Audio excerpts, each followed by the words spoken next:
Сәлеметсіздер ме, құрметті көрермендер? Егерде видеоролик турсына толығырақ мәліметке ие болғыңыз келсе, видеоролик төмендегі подписаться және де бір ғана лайк түймесін баса кетуді ұмытпаңыздар. Лайк түймесін басқан қолдарыңыз дерт көрмесін. Ал ендеше бастадым.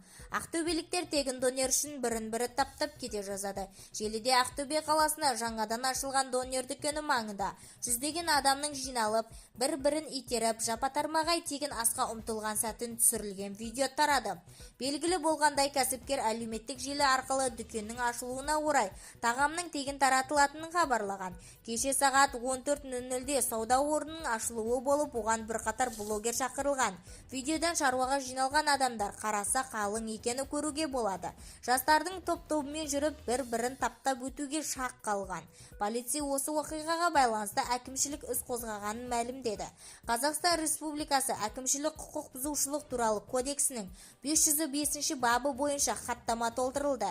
Кәсіпкер 55 мың теңге айыппұл салынды, деді облыстық ПД баспасөз қызметінің жетекшісі Ерболат Сарқұлов.